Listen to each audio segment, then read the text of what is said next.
hacen los profesionales que intervienen en las escuelas desde el ámbito de salud.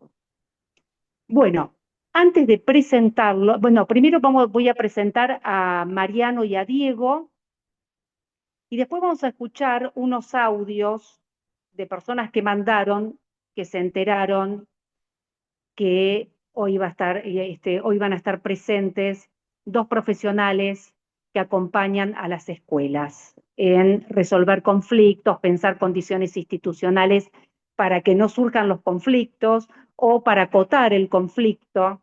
Bueno, presento primero vamos a ir por orden de conversación. Primero Mariano Cranco, que va a ser el primero que va a empezar a conversar con nosotros. Él es profesor, bueno, es licenciado en psicología, profesor de la carrera de especialización en psicoanálisis, prácticas y demanda social de Flaxo. Es autor de un libro que salió este año, 2025, que es Violencias, Familias y Escuelas Desbordadas. Es un libro sumamente recomendable, es infaltable a la hora de pensar cómo se lee una situación escolar de convivencia. Es un libro que fue premiado como mejor obra práctica de la Feria del Libro de este año. Así que todo un orgullo que Mariano nos acompañe. Por otro lado está Diego Reinaga, que es magíster, es en psicología educacional, es profesor de psicología educacional y miembro de equipo. Aparte de estas líneas de currículum, quiero comentarles que tanto con Diego como con Mariano hace muchos años que hemos trabajado juntos en diferentes situaciones y son profesionales que no solamente están en la práctica, sino que también logran teorizar sobre la práctica. Que esto es un movimiento muy importante que necesitamos todos los que trabajamos en la educación como profesionales, como psicólogos, como psicólogas, como trabajadores sociales, para profesionalizar nuestro rol en la necesidad de intervenir y poder teorizar sobre esa intervención. Bueno, vamos a pasar a los audios y después empieza Mariano. A ver, vos podés, Santiago, ¿podés pasarlo, por favor? Ahí va. Hola, buenas tardes, licenciado Reinaga. Este mensaje se lo envío porque sé que usted está trabajando el tema de los conflictos en las escuelas. Yo soy directora de acá de una escuela secundaria de Tucumán y hay una situación, entre muchas otras, que me preocupa porque no la estoy pudiendo resolver y me está trayendo muchos problemas en mis funciones, en mi cargo de directora, ¿no? Y es que hay una docente que está a cargo de un curso que es difícil, es un curso que siempre ha sido muy revoltoso, bastante indisciplinado, los chicos, pero bueno, ella no los puede manejar. Pasa de no hacer nada, de enojarse mucho. Esto me ha traído problemas con los padres, también con el equipo directivo, porque si yo no estoy ahí, bueno, en ese curso no pasa nada. Ella no puede ahí construir su autoridad y tengo que estar yo permanentemente. Bueno, entiendo que esto hay que darle una solución, pero bueno, no la encuentro. Así que si usted pudiera venir por la escuela o podríamos conversar, le agradecería mucho. Hola Mariano, ¿cómo estás? Tanto tiempo. Bueno, mira qué coincidencia. Acabo de ver en el flyer que vas a estar en la última conversación en ABBA y tenía justo pensado llamarte. Te cuento mi problema. Acá estoy en la escuela, por supuesto, en la 3 del Distrito Escolar 35, y resulta que un grupo de madres se agarró a la salida de los pelos y tengo a las docentes atemorizadas de salir y que se las agarren con ella. Así que, bueno, muy convulsionado todo. ¿Vos podrás acercarte de manera urgente acá a la institución, por favor? Bueno, espero que estés muy bien. Un abrazo enorme. Gracias. Hola, Diego querido, ¿cómo estás? Te bien te ve y bueno, vi que el 12 del 12 vas a estar dándonos respuestas. Qué bueno que la Asociación de Psicólogos nos dé esta oportunidad, ¿no? Y como directora de la Escuela 19A70, tengo mucho para conversar y sé que nos podés dar esta solución. Nuestros alumnos, cuando están en grupo, se burlan a la hora de que el compañero se expresa. Entonces, esto hace que el compañero no se quiera expresar porque tiene vergüenza y tiene miedo a la burla. Lo hemos trabajado con seminarios, con talleres, con jornadas, con presencia de los padres, pero la verdad es que la situación sigue. Y bueno, nosotros también por ahí pensamos con los docentes, ¿será que estamos romantizando la familia y tendríamos que trabajarlo desde otro aspecto? Bueno, cuando puedas venir, Diego, la verdad que va a ser un gusto y sabemos que juntos vamos a encontrar la solución para nuestros jóvenes. Esperamos tu respuesta. Gracias. Hola Mariano, te habla María de la Escuela TES, Distrito 44. Bueno, mira, veo que andás por todas partes presentando tu libro, me parece bárbaro, te súper felicito, pero nosotros te necesitamos en la escuela. Te pido por favor que vengas lo antes posible. Tengo familias que están totalmente desquiciadas. El otro día una mamá entró y casi casi le pega a la maestra. La verdad es que esto es insostenible. Y yo no sé qué esperan ustedes para venir a la escuela. Así que te pido, por favor, Mariano, deja de hacer lo que estás haciendo. Yo sé que es muy importante todo lo que vos estás haciendo, pero deja un tiempo para venir a mi escuela porque mi escuela está incendiada. Muchas gracias.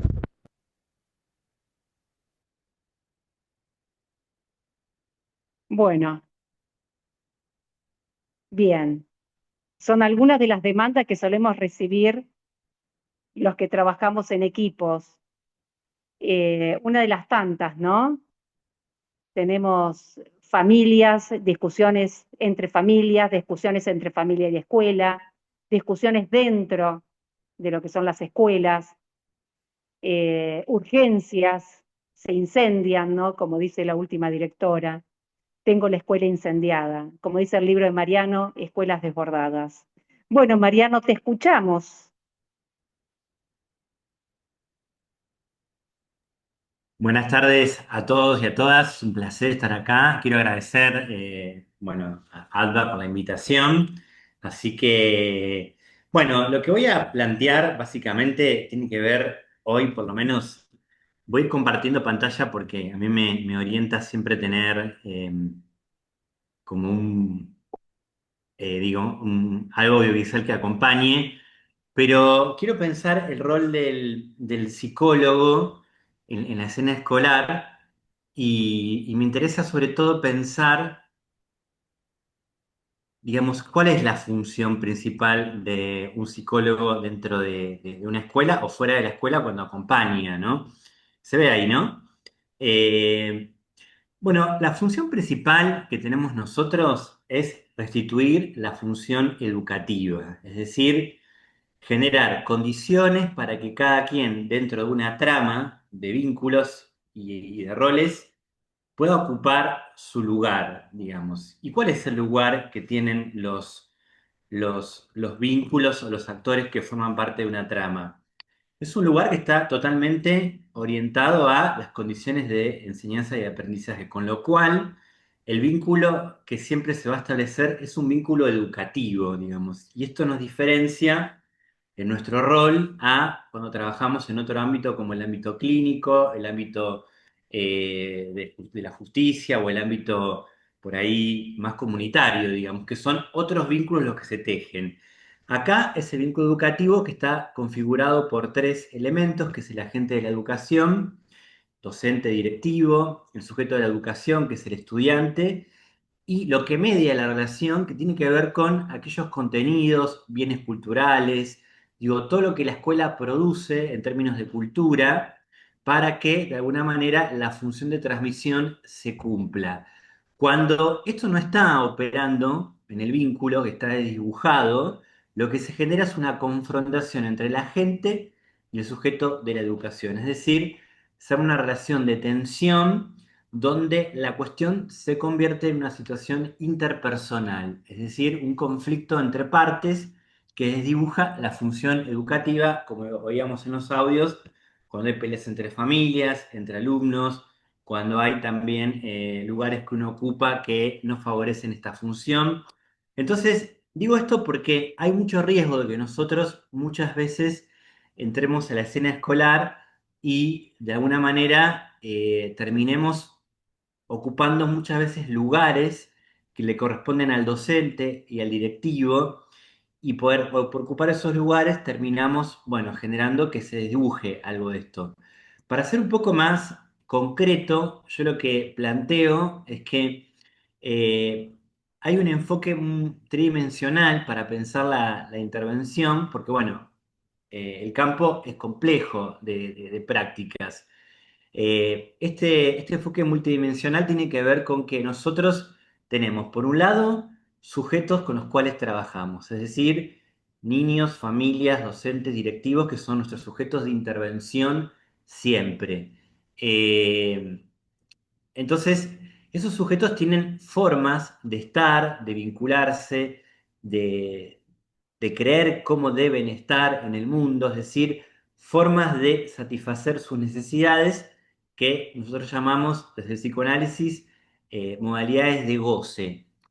Esa lectura de la dimensión subjetiva de cada sujeto es fundamental porque orienta de qué modo yo voy a poder acompañar a que ese sujeto pueda ocupar un rol dentro de la escuela atendiendo esa particularidad que nos trae, es decir, de qué modo va a poder ocupar su lugar como alumno, incluyendo esa modalidad de goce y no expulsándola. Con lo cual, hay otra dimensión que es fundamental también tener en cuenta, que es la dimensión social, que es o cultural o histórica, que tiene que ver con las coordenadas de época, que también van estableciendo modos de configuraciones de cómo en una época se debe resolver una situación. Por ejemplo, lo que ocurre actualmente, que las familias encuentran en la denuncia un modo de tramitar el malestar con la escuela cuando suponen, por ejemplo, que la escuela no hace nada ante una presunción de que su hijo lo maltratan. Es decir,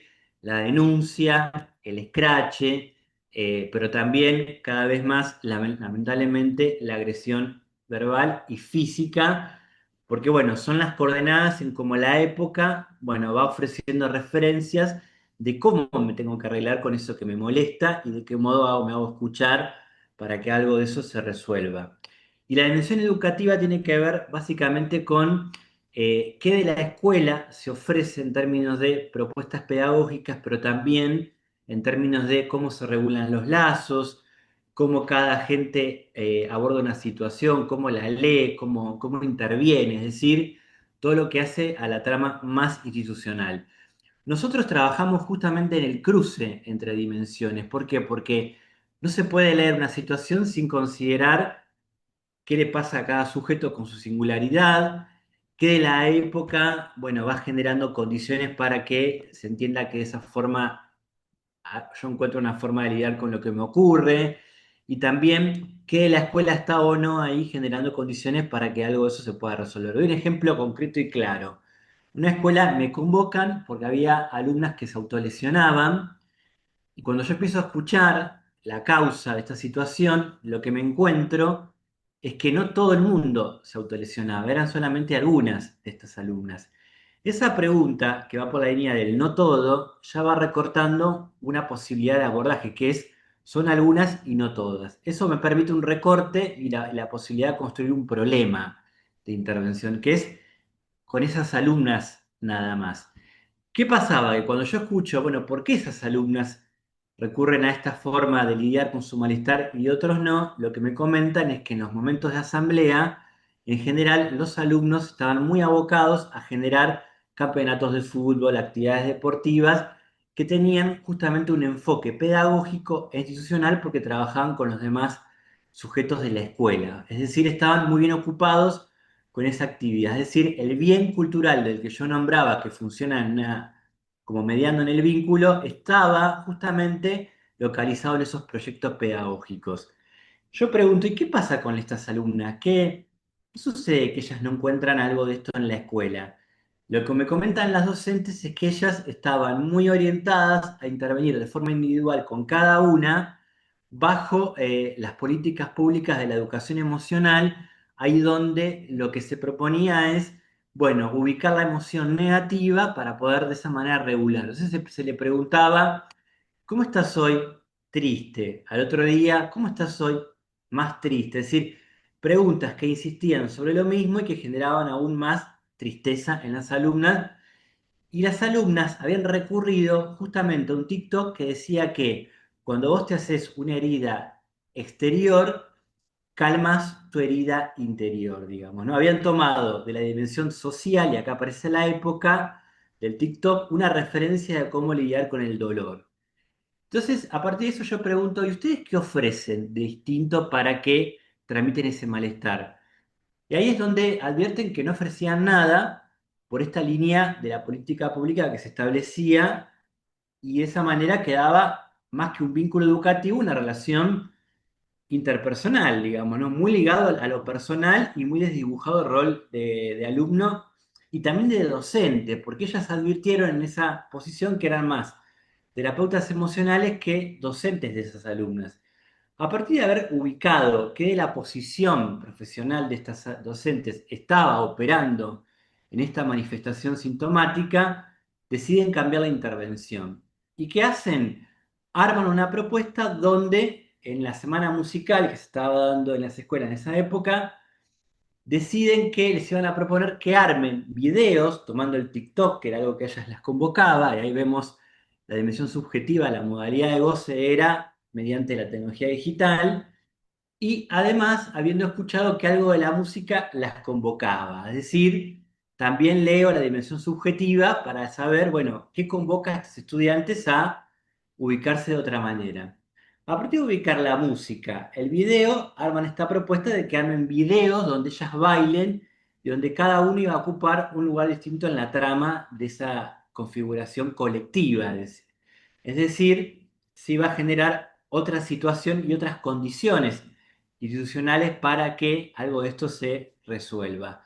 Bueno, a partir de esto hubo un consentimiento de parte de las estudiantes, se sintieron entusiasmadas ante esta propuesta y empezaron justamente a hacer algo de esto, es decir, pusieron el cuerpo de otra manera y algo de ese corte, que era en lo real, en el cuerpo, empezó a hacerse mediante lo simbólico, es decir, mediante un tratamiento que ofrecía la música en un proyecto pedagógico particular.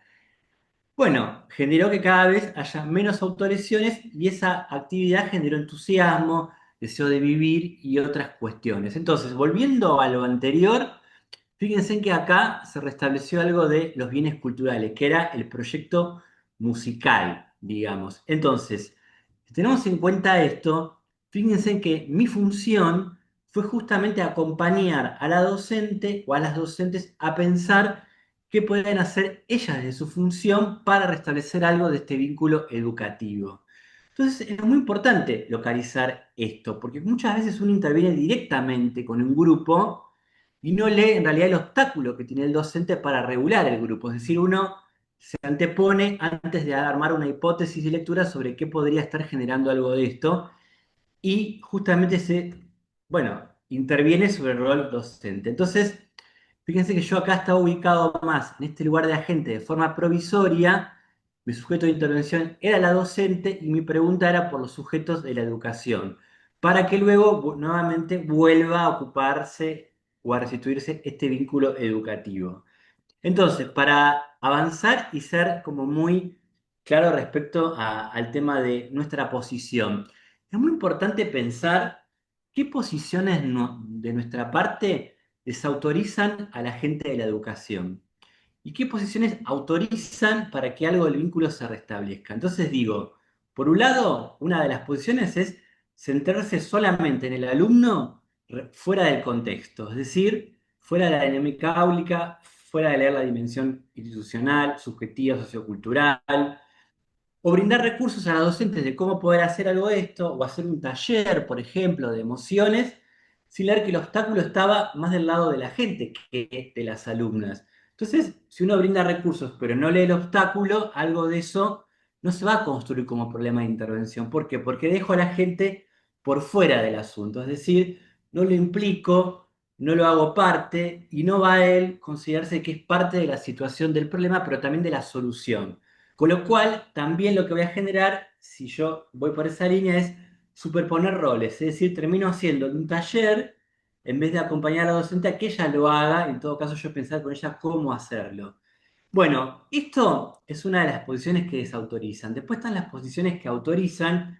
Tiene que ver con cómo creo condiciones para que el alumno ingrese al lazo educativo a partir de acompañar a la docente en ubicar su obstáculo para que ella sea la que pueda justamente generar esas condiciones.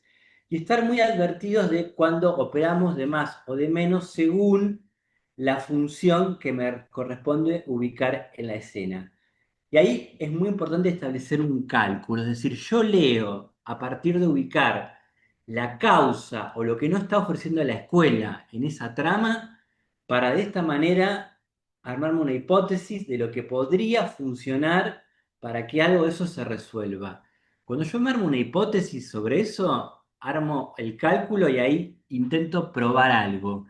En esa prueba no es que voy a acertar o generar las condiciones que deseo, pero no estoy en el aire haciendo acciones que nada tocan algo del otro. Con lo cual hay que diferenciar intervenciones de acciones. Las intervenciones se verifican por sus efectos, como yo mostré en el caso. ¿Y cómo lo compruebo? Cuando hay algo del orden del acto educativo, es decir, cuando se producen efectos de transmisión o de transformación, tanto en los sujetos como en las condiciones institucionales que estaban generando por omisión o por acción ese padecimiento. Y las intervenciones siempre tienen que ver, como dije antes, con una hipótesis que tiene una direccionalidad y que me voy a dar cuenta si esa intervención produjo un efecto o no a partir de leer los efectos. Y siempre es desde un tiempo lógico y cualitativo, es decir, no lo puedo medir en términos cuantitativos. En cambio, las acciones son más del orden de la actividad, por ejemplo, articular, por ejemplo, armar una planificación, gestionar, es decir, que son necesarias esas acciones, cuando tenemos que articular con la Defensoría, con el Consejo de Niños, con salud. Digamos, son acciones suplementarias, pero no puedo estar haciendo acciones, acciones, acciones, acciones, acciones y nunca orientar a dónde tengo que apuntar para que algo del vínculo se restituya, porque si no, me paso haciendo talleres por todos lados, pero nada toco de la posición subjetiva del agente de la educación algo para que él se pregunte y así no dejo nunca capacidad instalada. Entonces, esto es fundamental establecerlo. Y además, las acciones tienen como cualidad que son de una temporalidad cronológica, es decir, son procedimientos, secuencias, protocolos, en fin.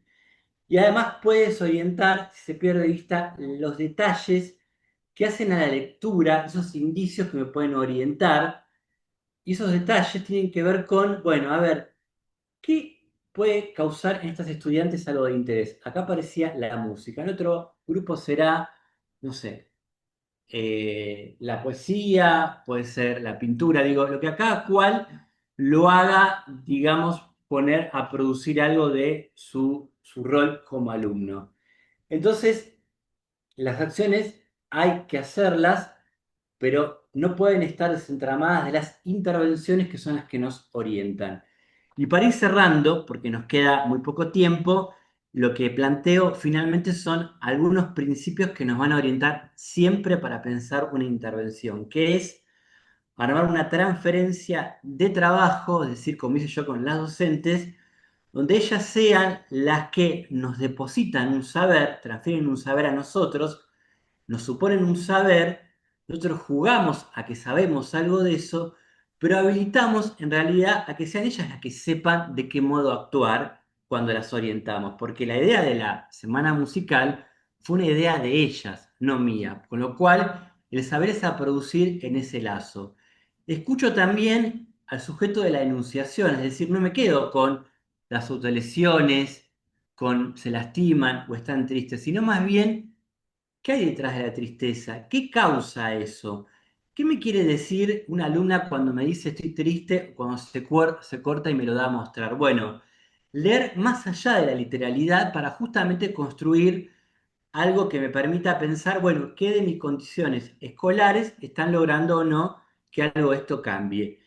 Y avanzando para ir cerrando, también, no me voy a detener en cada una de estas, ubicar la diferencia entre pedido y demanda. En el pedido el otro me pide algo. Hace un taller, resolverme un problema, venite a la escuela, como escuchábamos en los audios.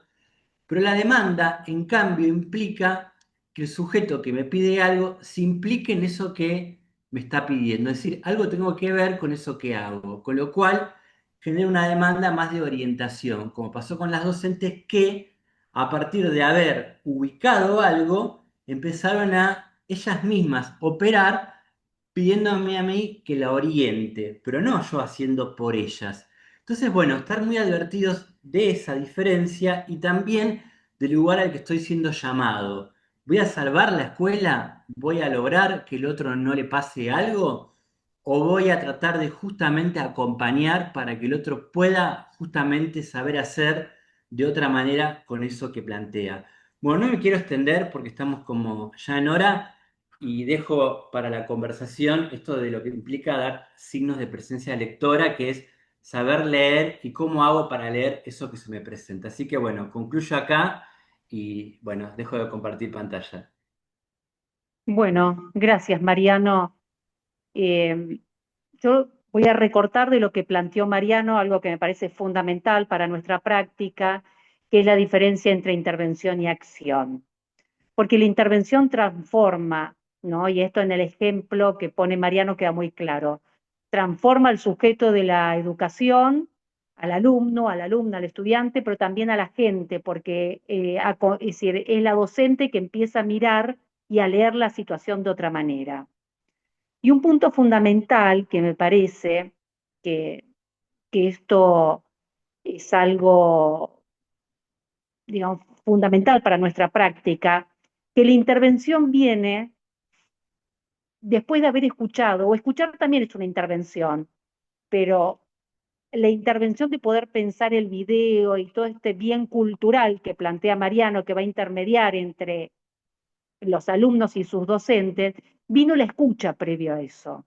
Eso nunca es sin la escucha. Como se pudo escuchar, se convocó como sujeto de la palabra a las estudiantes que pudieron decir por qué llegaron a cortarse. Sin esa escucha, no se hubiese podido pensar la intervención que permitiera que estas chicas tramitaran de otra manera su malestar, no en lo real, sino en lo simbólico. Por lo tanto, la diferencia entre acción, intervención y cómo es fundamental generar la escena para la escucha me parece principal en esta exposición que nos dio Mariano. Muchas gracias.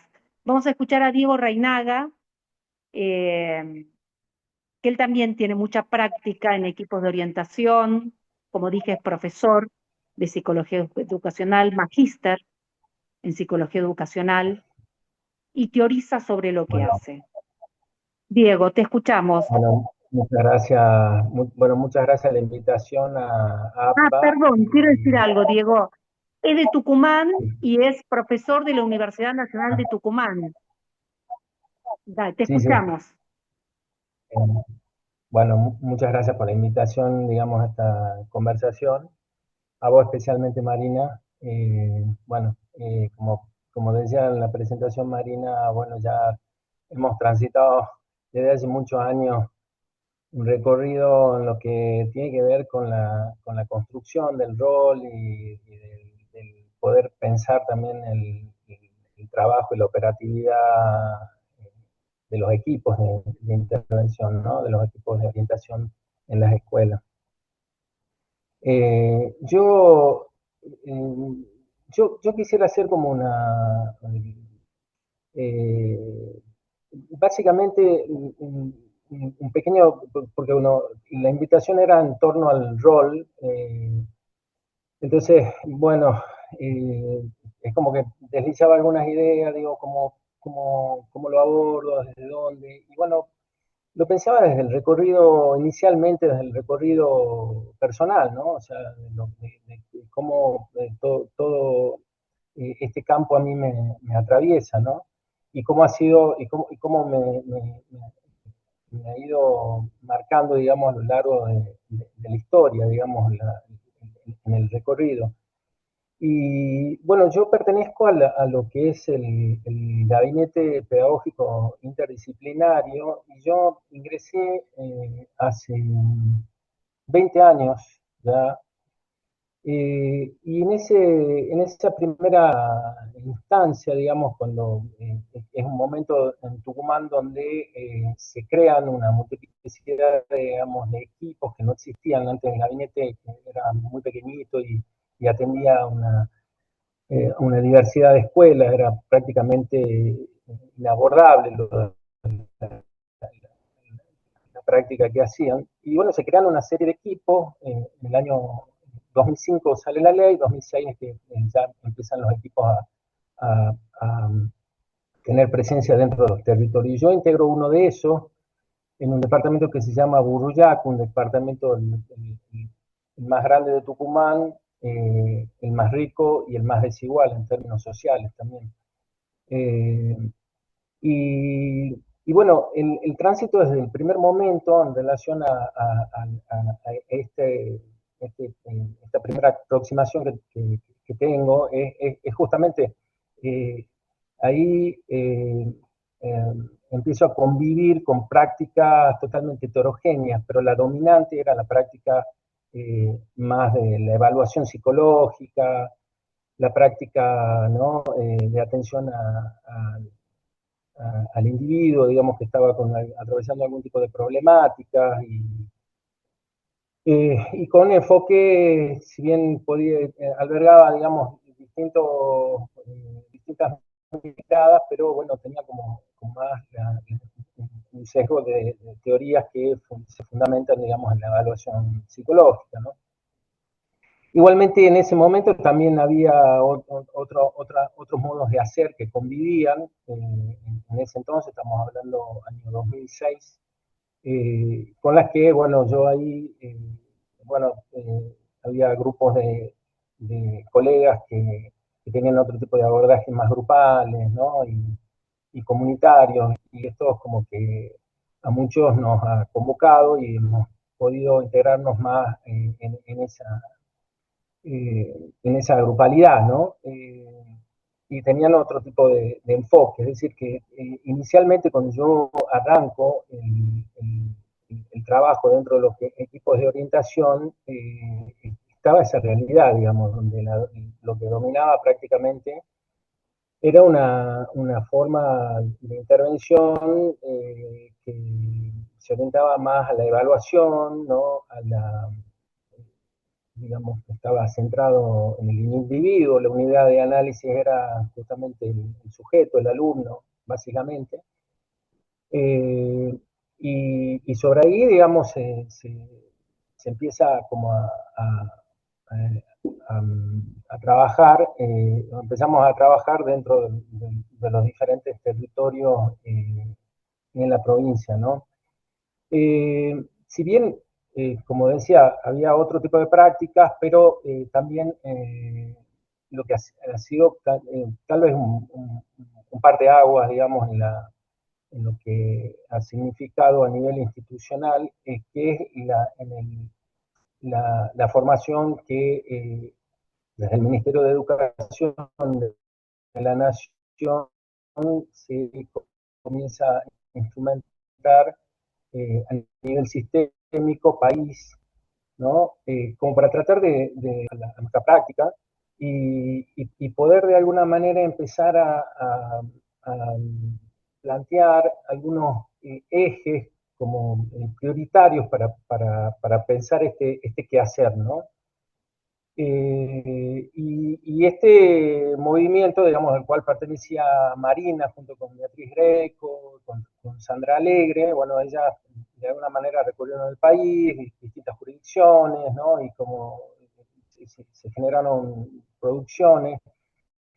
Y yo, digamos, no tengo la pretensión de resumir cuál era porque mucho de eso que se plantea ya lo ha, lo, lo ha trabajado Mariano, digamos, en su abordaje, porque ahí se ve como más en concreto, digamos, una situación de cómo intervenir.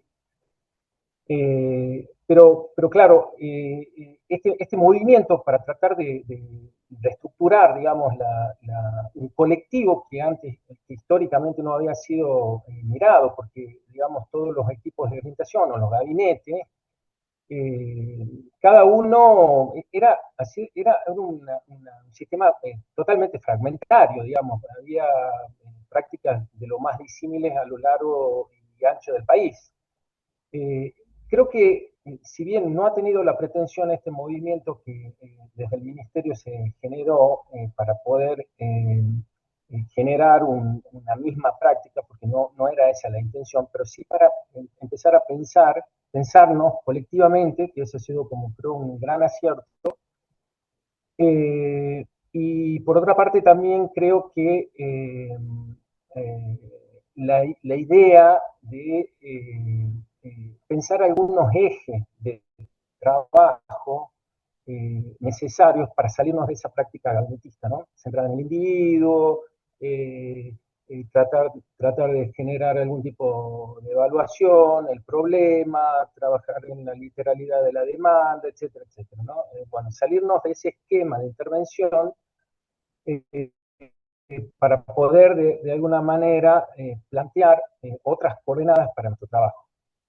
Y si, como les decía, sin ánimo de ser exhaustivo o de plantear, digamos, todo lo que ha significado este movimiento, diría,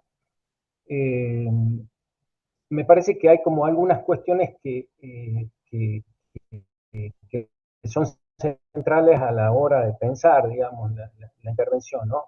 Dentro de nuevos marcos, nuevos paradigmas, ¿no? Y uno diría que es justamente esto que marcaba Mariano, que es un nuevo posicionamiento, pero un nuevo posicionamiento ante la demanda, ¿no?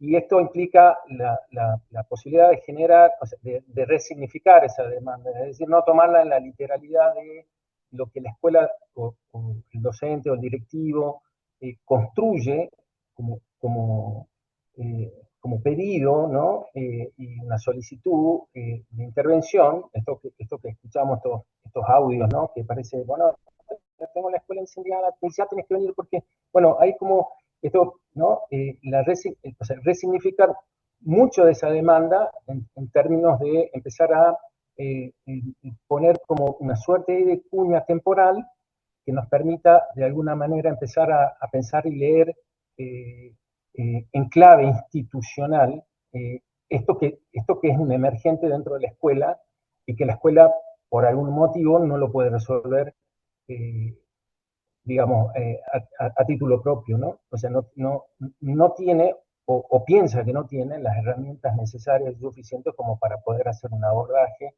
de esta problemática. Entonces, ese es un punto que me parece clave, digamos, que vuelvo a insistir, Mariano lo aborda en lo que es la intervención en concreto, digamos, que él nos mostró. Y eso me parece que es central, digamos, a la hora de pensar algo de nuestra práctica, ¿no? Luego, el otro eje para mí es que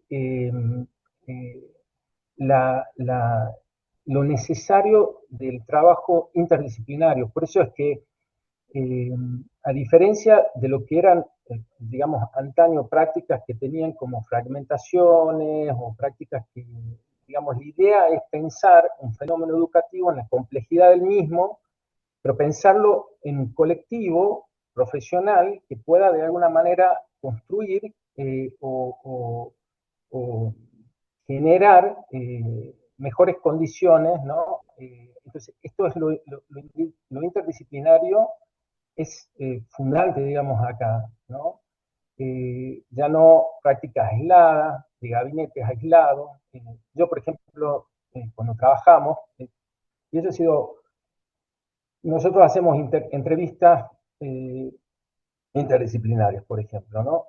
Por muchos motivos, ¿no? Yo tengo a cargo en este momento, antes tenía el doble de escuelas, pero tengo en este momento 25 escuelas a cargo, entre nivel inicial, primario y secundario, ¿sí? Y una terciaria también, pero es la que menos solicitud nos genera. Bueno, el punto es que, claro, las personas que asisten generalmente, bueno, tenemos entre esas 25, digamos, la logística es como muy compleja, con lo cual, de alguna manera, el llegar o el estar en una escuela todos los días tiene como harta dificultad y no es posible materializar esa posibilidad. Así que, de repente, la entrevista interdisciplinaria la hemos construido con un equipo que ya venimos trabajando hace mucho tiempo, un poco también para darle posibilidad a ese otro que por ahí tiene que recorrer muchos kilómetros, no tiene, lo económico también es como un apremio, y entonces ese dispositivo, que en principio,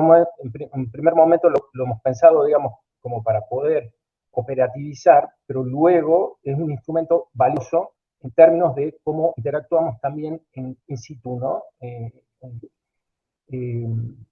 bueno, igual esto es algo se lo tiene que trabajar, se lo tiene que discutir permanentemente, porque no es sentarse diferentes profesionales a conversar o a tener una entrevista para poder...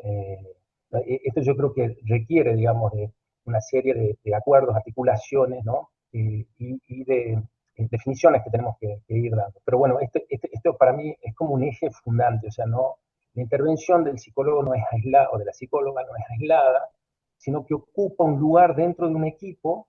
En general, digamos, sé que hay realidades que son muy distintas, ¿no? Pero en general es pensarnos en ese entre, ¿no? Con otros que también están dentro de este campo y que podemos aportar desde estas múltiples miradas a la posibilidad de facilitar procesos dentro de la institución. El otro punto que me parece importante es que se abre, yo creo que a diferencia de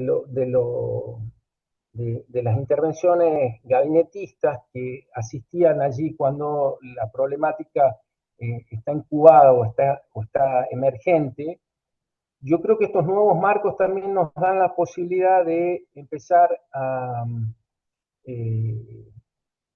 pensar desde una dimensión preventiva y de la promoción, ¿no?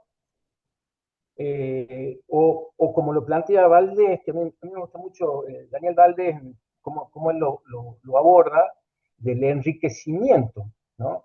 Es una práctica del enriquecimiento, le llama él, porque justamente es una intervención, ya que hablamos de la temporalidad también, o sea, es una intervención que está en otro tiempo, ¿no? Que no es el del estallido, que no es de la emergencia, que no es ¿no? Sino que podemos trabajar dentro de lo institucional en la promoción y el enriquecimiento, por ejemplo, de vínculos saludables, ¿no? De la generación de climas dentro de la institución, ¿no? O participar también de instancias que son propias de la prevención, ¿no? Ahí podemos estar nosotros, digamos, articulando y teniendo conversaciones con el amplio espectro que tiene la escuela o todos los actores, ¿no? Bueno,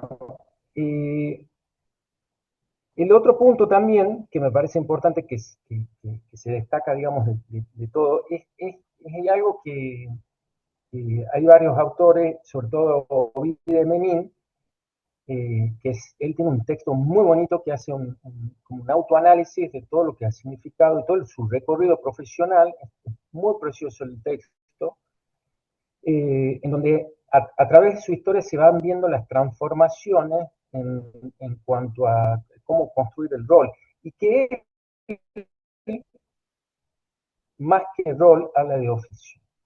Porque el rol, digamos, si bien, como ya sabemos, tiene como... es un concepto caro al funcionalismo, digamos, con todo lo que eso atañe. Pero la idea del oficio es la idea de lo que está en construcción, ¿no? Y que implica un trabajo, una laboriosidad, de acuerdo a la singularidad que constituye nuestra práctica. Y eso me parece que es bien importante también pensarlo, lo rescato porque creo que si no vamos a creer que esto que estamos conceptualizando aquí, hoy, ahora, es una síntesis exhaustiva o acabada de lo que es o lo que debe ser la práctica del psicólogo. En realidad, pensarnos en movimiento, ¿sí? Yo creo que es lo más importante en todo esto, porque es en el estar, en ese estar con otros, en ese estar en la construcción, digamos, dentro de la escuela, en la facilitación, digamos, en ese estar, yo creo que ahí es que también vamos pudiendo comprender algo de este oficio y de generarlo, ¿no? No, yo siempre digo, mi práctica no es lo mismo que la práctica de alguien que está en una escuela privada, ¿no? Que capaz que tiene otro tipo. Bueno, yo tengo 25 escuelas, son escuelas públicas, tienen tales características. Tengo que hacer una itinerancia, ¿no? La idea de la itinerancia es como muy importante también en la práctica mía, tiene como todo un atravesamiento y le da una singularidad, no la hace semejante a la práctica que puede tener otro equipo dentro de una mismísima escuela que tiene como también otras complicaciones también y, otro, eh, y otras características, ¿no? Entonces, esto también me parece que es importante a la hora de pensarlo porque implica también que necesitamos casi en forma permanente revisar nuestros esquemas y repensarnos, digamos, en cuanto al hacer, ¿no?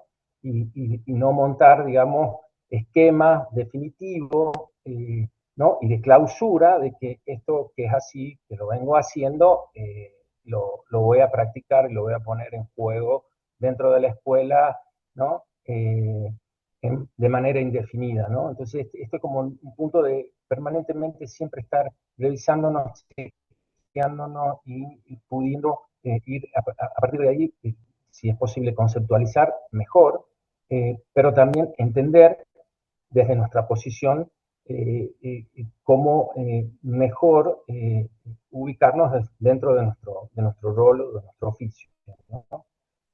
Bueno, tenía un par de cosillas ahí más, pero no me quedo ahí, espero. Bueno, bárbaro, Diego, hiperpuntual. Eh, lo que plantea Diego, hay muchas cosas para recortar.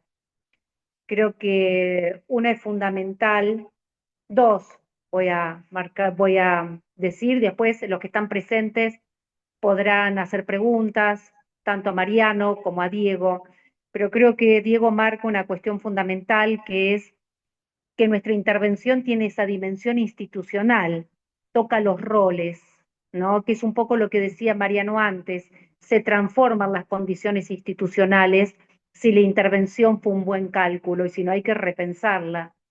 Es esa dimensión institucional que permite no patologizar a los niños, ni a las familias, ni a los docentes. Piensa en relación a los roles. Y la otra que plantea Diego, que cada uno en su práctica lo pensará de diferentes maneras, creo que no hay orientaciones, pero no hay esquemas rígidos, ¿no? Este cálculo que él hace, 25 escuelas, bueno, en 25 escuelas también entra a cuadro de cómo me reparto y cómo intervengo.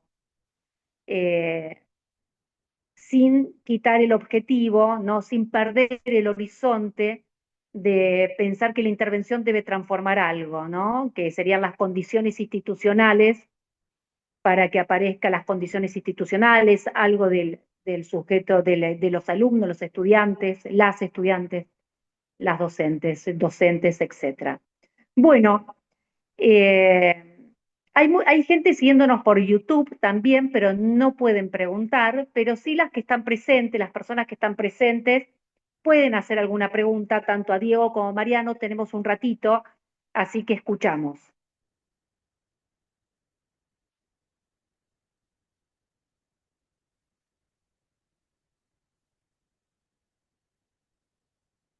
Pregunten, piensen lo siguiente, para los que están presentes, es todas estas reflexiones que vamos haciendo sobre el rol, son reflexiones que implica es decir, que estamos siempre en proceso de construcción de nuestro rol. Un rol del cual se escribió muy poco, se escribe muy poco sobre nuestro rol. En general uno entra a la Facultad de Psicología para ser analista y de repente nos encontramos trabajando en las escuelas, eh, y requiere su recorrido, requiere entrar en conversación. No hay nada cerrado. Es, por un lado no hay nada cerrado, pero por el otro lado no es que no hay nada, todo lo contrario. Estamos construyendo el rol del psicólogo, de la psicóloga, de los equipos profesionales. Las escuelas nos demandan un lugar que a veces nos demandan a mirar al niño y nosotros tenemos que ver cómo leemos ese niño, ese joven en las condiciones institucionales. Es decir, cómo hacemos esa lectura para poder acompañar a la escuela a ver que esa singularidad es verdad, que, que no le gusta sentarse, que molesta, que pega, pero ¿qué de las condiciones institucionales favorece que ese niño o esa niña, ese joven, actúe de esa manera? La escuela no lo inventa, pero puede potenciarlo. Nosotros tenemos que lograr recortar ese encuentro entre la singularidad y las condiciones institucionales. Por lo tanto, es importante, si alguien tiene alguna pregunta sobre su práctica, no de un caso, porque no podemos responder, pero que le haya resonado tanto lo que planteó Mariano como lo que planteó Diego. Acá estamos de una posición siempre de un saber Hola, no todo. Sí. hola, hola. Bueno, gracias, Marina. Esto que señalabas vos, yo no lo dejo de pensar con todas estas noticias nuevas de la educación y el cambio de ley, pero bueno, no me voy a ir tanto por ahí. Agradezco a Mariano y a Diego. Yo los saludo desde San Luis, eso también, aprovecho para saludarlos. Me gustó mucho cómo iniciaste con los audios, porque es así, o quienes trabajamos en la facultad son demandas así como vengan ya o te encuentran en el WhatsApp. Esto es una comunidad muy chiquitita, entonces es fácil que te ubiquen y estos pedidos. Y en realidad lo que yo me quedaba pensando, cuando vos diferenciaste la demanda, cuando Mariano diferenció la intervención, porque al menos yo trabajo en esa línea de otras versiones posibles, le decimos más desde Alicia Fernández, pero es esa la propuesta.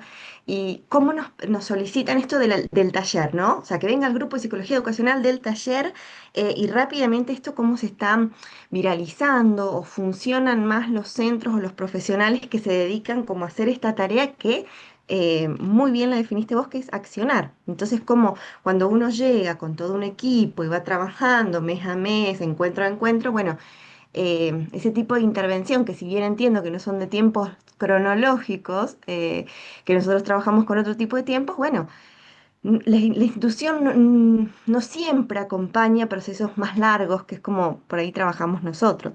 En eso veo. Y cuando Diego dijo que tenía 25 escuelas, bueno, Diego, no sé, tenés equipo, ¿no? Un poco cómo se hace para trabajar con tantas instituciones.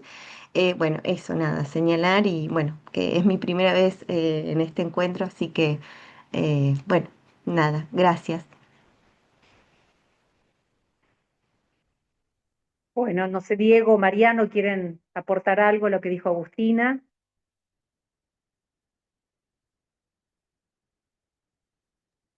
No, yo lo que puedo aportar es que me parece que también nosotros cuando trabajamos en territorio, yo también trabajé en un equipo hasta hace poco eh, que trabajaba con 48 escuelas y éramos tres. eh, y, y bueno, los audios llegaban así, pero después iban cambiando los audios, porque cuando empezamos a trabajar no te piden de esa manera. Lo que quiero decir es lo siguiente, que uno también, depende cómo asuma su posición, va generando que haya cada vez más cataratas de pedidos o vaya construyendo demandas. Entonces, de mi experiencia en el equipo que yo trabajé, nosotros lográbamos, con el trabajo que hicimos con las escuelas, de que entendieran para qué estábamos y de qué manera íbamos a acompañar. Y justamente eso posibilitó que no se vayan, que no nos pidan. Digo, me acuerdo de una escuela que nos convocaron porque todos los chicos se golpeaban en casi todos los grados, digamos. Entonces, ¿qué hago ahí? Voy a trabajar haciendo, por ejemplo, asambleas en los 7 grados. Voy a trabajar uno por uno de los grados. Bueno, digo un ejemplo, ¿no? Bueno, no. Digo, si hay tantos grados desbordados, es porque hay algo de la escuela en sus condiciones y del equipo de conducción que hay que revisar porque hay tanta cuestión y eso ya no es la excepción, sino que es la regla. Entonces, a partir de ir trabajando y no apurarse uno a responder con te ofrezco esto, te doy esto, hago un taller, hago un consejo de aula rápidamente, ¿no? Sino más bien detenerse a pensar, bueno, a ver, ¿qué está pasando en esta escuela? ¿Qué es lo que...? Bueno, y ahí empezó a ubicarse en esta escucha que decía Marina, que había habido un cambio de conducción recientemente, donde el estilo de gestión de la conducción anterior era muy paternalista y era la que imponía la ley, porque era la ley esa persona y era la que establecía los gritos en el aula, los chicos se calmaban, bueno, organizaba de esta manera la escuela y los maestros, bueno, todo el tiempo convocaban a ese. Cuando aparece un nuevo director, bueno, se establece una lógica de mucho cambio y este director hacía todo lo contrario, era un tipo que hacía todo el tiempo asambleas, ponía a todos en situación de paridad, él se ponía en situación simétrica respecto de los demás roles, y eso generaba que justamente no hubiese alguien que creara otras condiciones. Es decir, había justamente dejado un vacío enorme el anterior director y el nuevo director lo que terminó generando es más vacío aún porque claramente había como una fragmentación de cómo deberían intervenir, algunos con medidas punitivas, otros con el ideal de la militancia territorial, y para ello ser inclusivo era que los chicos hagan lo que quisieran dentro de la escuela, como el código de barrio, bueno, en fin.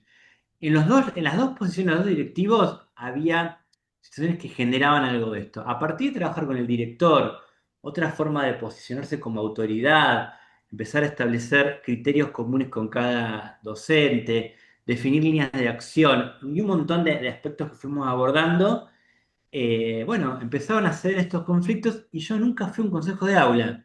Digo, y no es por magia, es porque yo creo mucho en, a veces hay que meterse en la escena y construir una escena para que algo se aborde. A veces hay que estar detrás de bambalinas y acompañando para que el que actúe sea el que tenga que estar en la escena en ese momento para justamente eso. Y a partir de eso la cantidad de pedidos fueron de alguna manera construyéndose en demandas cada vez más orientadas a algo muy específico, con lo cual nuestro equipo, por ejemplo, nunca estaba desbordado ni tenía lista de espera, ni mucho menos, porque fuimos logrando esta construcción que fue obviamente en equipo, no fue de uno solo. Bueno, nada, aporto esto para también ubicar que uno va también generando eso.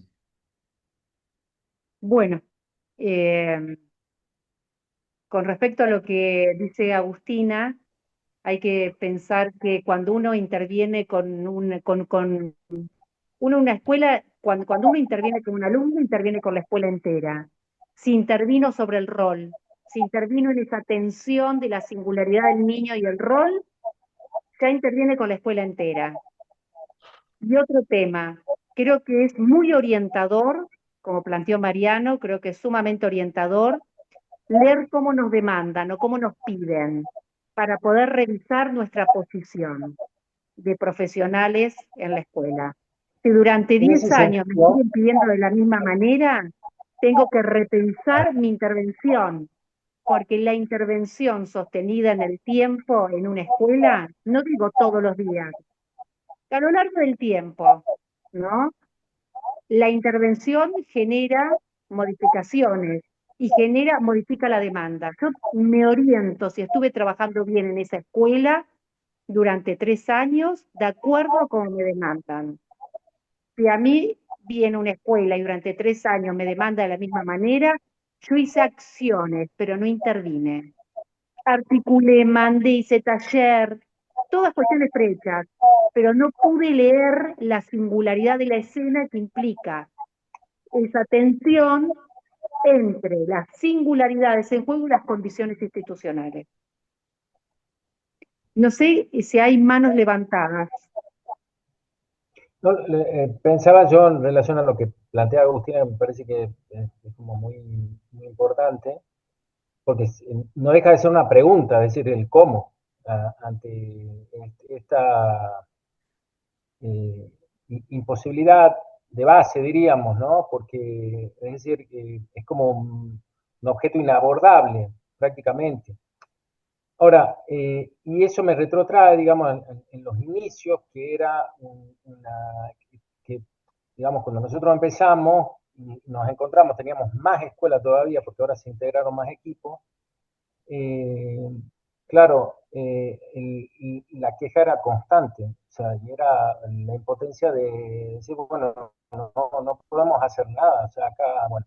Y bueno, en el hacer y en el compartir ese hacer, yo creo que se han ido o hemos ido generando algunas condiciones a nivel de cómo intervenir, ¿no? Esto a veces con respaldo teórico y otras veces con la inventiva de poder empezar a pensar instrumentos, procesos y formas que le den como, ¿no? Bueno, por ejemplo, para ser más concreto, nosotros con un grupo, y no era solamente mi equipo, sino éramos varios que armamos, pero esto fue de equipos, ¿no? O sea, fue una generación propia de un grupo de equipos con los que en ese entonces ahora ya están todas jubiladas, pero fuimos como construyendo, por ejemplo, un instrumento que antes era más mecánico y que no tenía como demasiado sentido,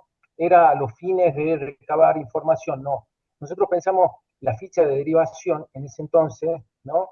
Como un instrumento para darle más cabida a la posibilidad de que la escuela también inicialmente genere una narrativa y tienda a la posibilidad de objetivar, por decirlo de alguna manera, eh, eh, ese suceso, ¿no? Y que la ficha también pueda ser no una cuestión de datos y de una descripción, sino que lo narrativo sea lo prioritario, es decir, qué hemos hecho, qué se ha hecho, qué ha pasado con lo que hemos hecho, ¿no? En dónde está bueno, era como toda una, bueno, hoy lamentablemente en Tucumán, la solicitud de derivación, y esto es algo muy nuevo de este año, se hace a través de un sistema que se llama CIME, que es Sistema Integrado del Ministerio de Educación. Entonces la escuela está a un clic de hacerte derivaciones. Y estamos teniendo bastantes problemas con eso porque rompió con toda la posibilidad de hacer otro tipo de construcción. Bueno, esto es un tema que, que es acá, porque acá prima lo cuantitativo, la métrica y la casuística, sobre todo porque es alumnos, ¿no? Entonces, te derivan alumnos, ¿no? Vos llenas un campo, la escuela puede llenar un campo diciéndote el alumno se porta mal o las estrategias que nosotros son estas, que hemos hecho, hemos conversado, hemos llamado a la familia, te dice. Llenado el campo, el sistema te lo lee como algo correcto, entonces ya tenés una solicitud de intervención para tu equipo, ¿no? Ese es el estado de situación que estamos hoy dentro de Tucumán, en Tucumán, que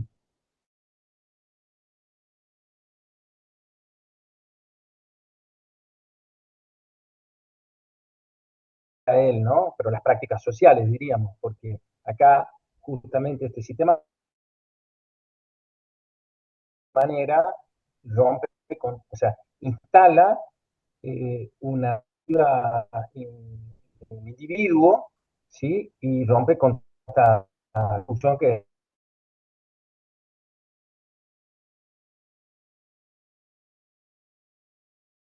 rompe.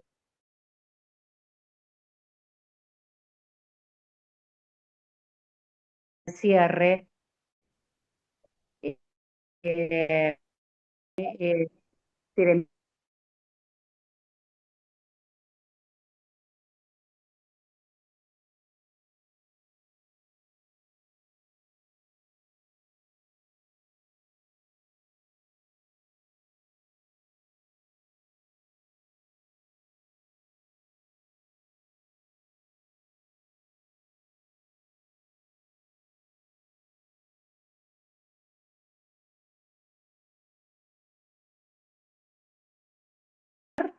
a la gente en las escuelas.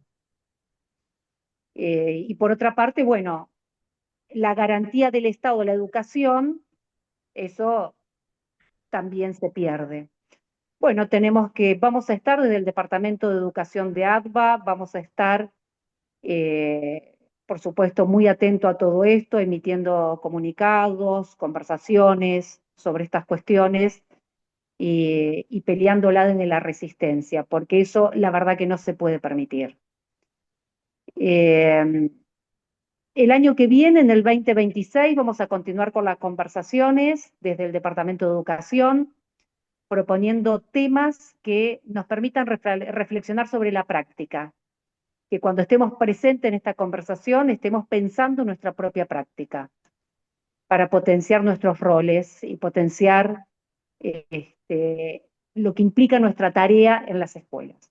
No sé, Santiago, si vos querés decir algo más para cerrar. Bueno, Bueno, agradezco agradecer sí. también, bueno, a todos la atenta escucha y la participación. La verdad que sí, súper interesante lo que fueron planteando. También estas lógicas que por ahí a veces también en el campo de la salud mental también a veces aparecen, ¿no? Que es el tema de bajo qué lógica se está pensando, ¿no? Un sistema de innovación tecnológica, pero es bajo otra lógica, ¿no? Que es una lógica que no es la compartida en el campo de la intervención. Eh, y sobre esto último que decía Marina, ¿no? Como, digamos, yo pensaba mientras te escuchaba que en realidad se está legalizando el retiro del Estado sobre asuntos centrales, ¿no? Porque en realidad lo que con la reforma laboral en realidad se abarata al despido más que otra cosa y con la propuesta de reforma de la ley de educación lo que se está retirando es la obligación del Estado de educar, básicamente es como una legalización de ese abandono, de esa impolítica, digamos, entonces bueno, también ahí es clave, digamos, un comunicado bastante contundente, digamos, de todos los sectores sociales. Así que bueno, muchas gracias. Bueno, nos vemos la próxima. Bueno, gracias Mariano, gracias Diego, gracias a los y las presentes acá en Zoom y a todos los que nos siguieron por YouTube. Muchas gracias y nos vemos en el Muchas gracias a 2020. ustedes. Chao, muchas gracias. Muchas gracias. Chao, hasta luego. Saludos, lindo fin de año para todos.